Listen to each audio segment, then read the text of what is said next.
Hey everyone, welcome back to Photographer's Insight. Today we have an exciting topic that every photographer, whether a beginner or a pro, should understand.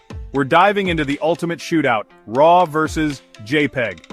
What's the difference and when should you use each format? Stick around to find out.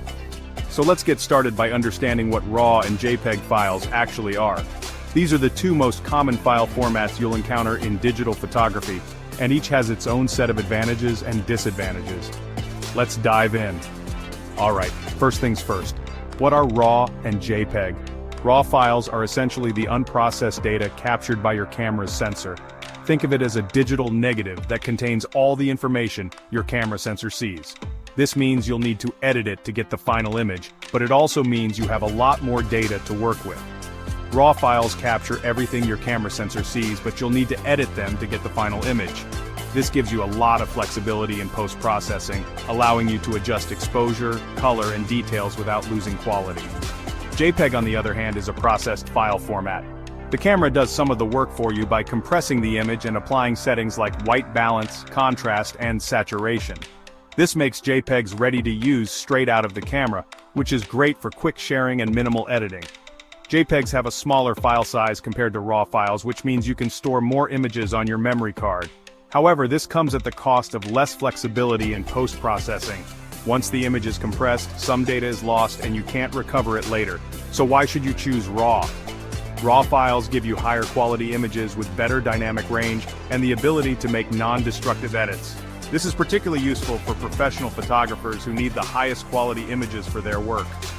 With RAW files, you can tweak exposure, color, and details without losing quality. This is perfect for situations where you want full creative control or need to fix any exposure or color issues later. It's ideal for those who want to spend time perfecting their images in post-production. Whether you're shooting a wedding, a landscape, or a detailed portrait, RAW gives you the flexibility to make your photos look exactly how you want them. Now, let's talk about JPEG. JPEG files are smaller, faster, and shareable right out of the camera. This makes them perfect for situations where you need to quickly share your photos, like at events or on social media. They're ideal for casual photos, events, or situations where storage space is a concern. If you're taking photos at a family gathering, a party, or any event where you want to quickly share your shots, JPEG is the way to go. Plus, if you need to quickly share your shots, JPEG is the way to go. You can easily upload them to social media, send them via email, or share them with friends and family without any additional editing.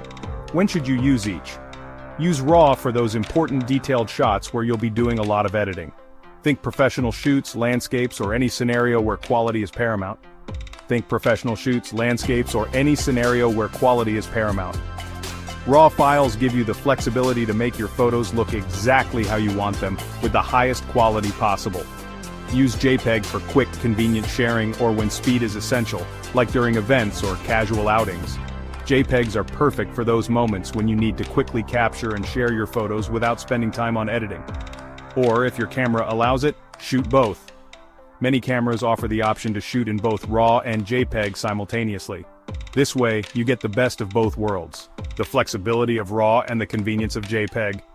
This way you get the best of both worlds, the flexibility of RAW and the convenience of JPEG. You can use the JPEGs for quick sharing and the RAW files for detailed editing later. So, which do you prefer? Let me know in the comments below. I'd love to hear your thoughts and experiences with RAW and JPEG.